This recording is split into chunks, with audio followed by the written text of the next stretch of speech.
बिलासपुर गांव में सतीश नाम का एक दूध वाला रहता है। वो बहुत ही ईमानदार और शरीफ था। उसके पड़ोस में ही उसका छोटा भाई राजेंद्र रहता था। वो भी दूध बेचने का ही काम करता था। राजेंद्र स्वभाव से बहुत ही तेज तर्रार और शातिर था। पता नहीं पिताजी को क्या सूझा जो एक गाय सतीश को दे दी। अगर वो ऐसा ना करता तो इस पूरे गांव में इकलौता दूध वाला मैं ही होता। सतीश बहुत अच्छा इंसान था। दिल लगाकर काम किया करता था और अपने परिवार के साथ खुश रहता था। वही राजेंद्र हमेशा गुस्सैल, अशांत और दूसरों का बुरा सोचने वाला इंसान था। अरे राजेंद्र, आ गए दूध बेचकर? हाँ भैया, आ तो गया। आपके सामने ही खड़ा हूँ, दिखता नहीं क्या आपको? क्यों हमेशा इतना गुस्से में रहता है? कभी शांति से भी बात कर लिया कर। मुझे नहीं आता शांति से बात करना। अब मैं चलता हूँ, आज मुन्नी के स्कूल में बुलाया है मुझे। अच्छा ठीक है ठीक है। राजेंद्र अपने बड़े भाई सतीश को बिल्कुल भी पसंद नहीं करता था। हमेशा बाबूजी सतीश भैया की बढ़ाई किया करते थे और हर बार उन्हीं का पक्ष लिया करते थे। न जाने कौन सी बात है ऐसी इनमें, मुझे तो कुछ भी खास नहीं लगता। सतीश अपनी पत्नी नीतू और 2 बच्चों के साथ खुशी खुशी अपना जीवन यापन करता था। सतीश का सुखी और शांत जीवन राजेंद्र से देखा नहीं जाता था। आ गए अफरा तफरी करके? कहाँ थे सुबह से? तुम्हें इससे क्या मतलब? मैं कहीं भी घूमूं, घर पहुंचा नहीं कि गान खाना शुरू कर दिया। देखिए जी, मुझसे तो आप ऐसे उखड़े हुए स्वर में बात ना ही कीजिए तो बेहतर होगा। कह देती हूँ। हाँ, तुम मेरा दिमाग खाना बंद करोगी तभी तो मैं शांत हो पाऊंगा। आपसे तो बात ही करना बेकार है। अब मैं सीधे मुद्दे की बात पर आती हूँ। अब हमारे बच्चे बड़े होते जा रहे हैं, उनका खर्चा बढ़ता जा रहा है, लेकिन तुम्हारी आमदनी है कि अभी भी उतनी की उतनी ही है। ऐसे घर नहीं चलने वाला। तो अब क्या चाहती हो? डाका डालूं? चोरी करूं? अरे डाका डालने के लिए कौन कह रहा है? मैं तो बस ये कह रही हूँ कि दूध बेचने से काम नहीं चलेगा। साथ में सतीश जेठ जी की तरह खेती बाड़ी का काम भी किया करो। इस कड़ी धूप में मुझसे नहीं होती खेती बाड़ी। धूप का काम करके बीमार पड़ना है क्या? सतीश भाई साहब को देखिए, वो तो आपसे बड़े हैं, फिर भी कितने मेहनती हैं। तो फिर आप भी उनके जैसा बनने की कोशिश क्यों नहीं करते? वो तो दोनों सगे भाई, लेकिन फिर भी कितना अंतर है दोनों में। बस तुम्हारे मुंह से ही ये सुनना बाकी रह गया था। बाकी सब तो सतीश की तारीफ करते नहीं थकते, जो अब तुम भी उसके गुणगान कर रही हो। अगर इतने ही अच्छे लगते हैं तो तुम भी चले जाओ उनके पास। ये कैसी बातें कर रहे हैं आप? कुछ भी ना सोचते हैं ना समझते हैं, जो भी मन में आता है बोल देते हैं। जाइए, मुझे नहीं करनी आपसे बात। न जाने क्या देख लिया इस पूर्वी ने उस सतीश भाई साहब ने। अब कुछ ना कुछ तो सोचना ही पड़ेगा। राजेंद्र सारी रात बैठकर अपनी आमदनी बढ़ाने के बारे में सोचता रहता है। कैसे अपनी आमदनी को बढ़ाया जाए जिसमें समय भी ज्यादा न लगे और आमदनी भी हो जाए। फिर उसके मन में चोरी का विचार आता है। चोरी? हाँ, ये तो अच्छा आइडिया है। कल जब लोगों के घरों में दूध देने जाऊंगा तो सबके यहाँ से थोड़ा थोड़ा कुछ चुरा लूंगा। अगले दिन सवेरे दूध निकालने के बाद जैसे ही राजेंद्र ग्राहकों के घरों में देने जाता है तो वो हर किसी के यहाँ से छोटा मोटा सामान चुपके से उठा लेता और बाजार में जाकर बेच आता। सिर्फ 300 रुपए? इस काम से कुछ खास लाभ नहीं हो रहा, कुछ और तरकीब सोचनी पड़ेगी। एक दिन जब राजेंद्र दूध बेचकर वापस आ रहा होता है तभी उसकी नजर सतीश पर पड़ती है। मुखिया उससे दूध लेते हुए कह रहा था, वाह भाई वाह, तुम बहुत अच्छा दूध देते हो। मेरे घर में तो सभी तुम्हारे दूध की तारीफ करते हैं। जी, मिलावट वाला काम मेरे बस का नहीं, और ना मिलावट करना मुझे पसंद है। बाकी मेरी गाय तो है ही, बस यूं समझ लीजिए कि बाबूजी का आशीर्वाद है हम पर। बात तुम्हारी बिल्कुल सही है। अच्छा, अब मैं चलता हूँ, कल भी मेरे लिए 2 किलो दूध बचा कर रखना। जी जी बिल्कुल। राजेंद्र चुपके से दोनों की बातें सुन रहा होता है। तभी उसके दिमाग में एक आइडिया आता है। वो खुशी खुशी घर जाता है और अगले दिन सवेरे तड़के उठकर वो सतीश के निकाले हुए दूध में मरा हुआ चूहा डाल देता है। मुखिया जैसे ही दूध लेने के लिए आता है तो दूध डालते वक्त उसके बर्तन में मरा हुआ चूहा आ जाता है। ये देखकर मुखिया बहुत गुस्सा होता है। सतीश, क्या है ये सब? कल ही मैं तुम्हारे दूध की तारीफ कर रहा था और आज उसमें ये सब क्या है?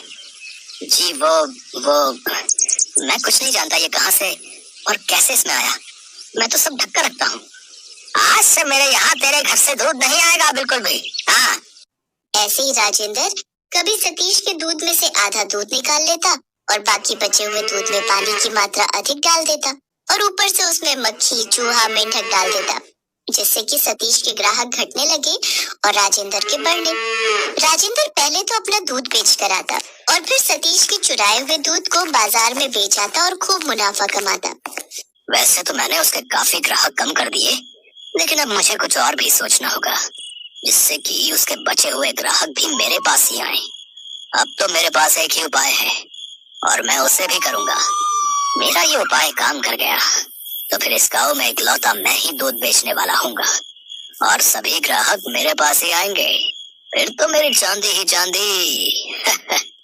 अगले दिन सुबह जल्दी उठकर राजेंद्र सतीश के दूध में जहर डालकर आ जाता है। इस बात से अनजान सतीश सभी ग्राहकों को दूध बांटने जाता है, जिसे पीते ही कुछ की मृत्यु हो जाती है तो कुछ अस्पताल में भर्ती हो जाते हैं। सभी उसके घर के बाहर जाकर हंगामा करने लगते हैं और उसके घर पर जोर जोर से पत्थर मारने लगते हैं। अरे रुको भाई, क्या हुआ? ये सब क्या हो रहा है? सतीश घर के बाहर जैसे ही आता है, सभी उसको पकड़कर मारने लगते हैं। कुछ देर में पुलिस भी वहां आ जाती है और वो सतीश को पकड़कर ले जाने लगती है। तभी सतीश की पत्नी नीतू और बच्चे जोर जोर से रोने लगते हैं। नीतू पुलिस से कहती है, रुक जाइए साहब, मेरे पति निर्दोष है, इन्होंने कुछ भी नहीं किया। लेकिन पुलिस उसकी एक नहीं सुनती और घर पर बैठे बैठे नीतू सारा दिन रोती रहती। एक दिन वो सोचती है, आखिर कौन है वो जिसे इनके जेल जाने से फायदा हो सकता है। तभी उसका ध्यान राजेंद्र पर जाता है और वो उस पर नजर रखनी शुरू कर देती है। अब गांव में इकलौता राजेंद्र ही दूध वाला था। उसकी अब खूब कमाई होने लगी थी। वाह वाह वाह, उस सतीश के जेल में रहने से मुझे कितना फायदा हो रहा है। मेरी कमाई दुगनी हो गई। अब तो राजेंद्र खूब खर्चा करता, जेब में खूब पैसे लेकर घूमता। अब बोलो पूर्वी, मैं उस सतीश से बेहतर हूँ कि नहीं? देखो देखो, अब कितनी कमाई हो रही है, हैं? अगर ऐसे ही कमाई होती रही ना तो कुछ दिनों में मैं हमारे लिए एक नया घर ले लूंगा, बड़ा वाला। हाँ जी, ये तो कमाल ही हो गया। आपकी कमाई तो अब खूब अच्छी हो रही है। अच्छा, मैं सोच रही थी कि पहले तो पैसों की तंगी की वजह से मैं मायके नहीं जा पाती थी, लेकिन क्या अब हो आऊं? हाँ हाँ, क्यों नहीं, जितने दिन रहना चाहती हो रहो। अब मैं बहुत खुश हूँ। अगले दिन पूर्वी नीतू के पास जाती है और उससे कहती है, भाभी, मैं कुछ दिनों के लिए मायके जा रही हूँ, क्या आप इन्हें खाना बना कर दे देंगी? हाँ हाँ पूर्वी, क्यों नहीं, ये भी कोई कहने की बात है।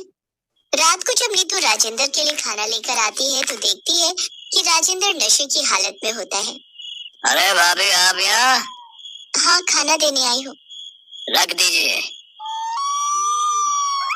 वैसे एक बात पूछूं, आपको और बच्चों को सतीश भाई साहब की याद तो बड़ी आती होगी ना? अब आपको पता है उसको जेल किसने भेजा? मैंने। आपने? जी, बिल्कुल सही सुना आपने, मैंने। लेकिन क्यों?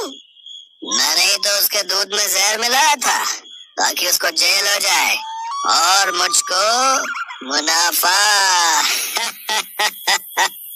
इसके बाद नशे में धुत राजेंद्र बिस्तर पकड़कर सो जाता है। नीतू घर में छानबीन शुरू करती है, तभी उसकी नजर जहर की शीशी पर पड़ती है। इसका मतलब राजेंद्र ने ही जहर मिलाया था। अभी तो इसने नशे की हालत में सच उगल दिया, लेकिन सवेरा होते ही ये गांव वालों के सामने मुकर जाएगा। मुझे सबूत के तौर पर उस आदमी को ढूंढना होगा जो इस गांव में जहर बेचता है। अगले दिन नीतू उस आदमी से मिलती है जो जहर बेचता था। फिर सभी गांव वालों को साथ लेकर सीधा मुखिया जी के पास जाती है। राजेंद्र भी वहाँ होता है। लेकिन किसने फंसाया उसे?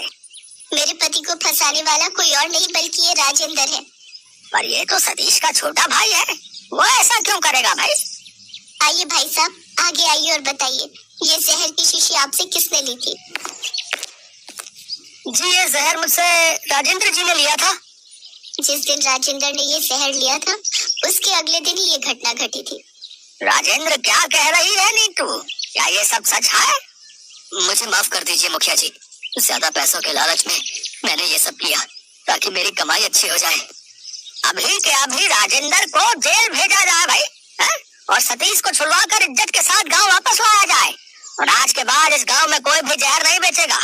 अगर कोई ऐसा करता पाया गया तो उसे दंड दिया जाएगा। राजेंद्र को गिरफ्तार कर लिया जाता है और सतीश को इज्जत के साथ गांव में वापस लाया जाता है। सभी गांव वाले सतीश से माफी मांगते हैं और वापस से सतीश से दूध लेना शुरू कर देते हैं।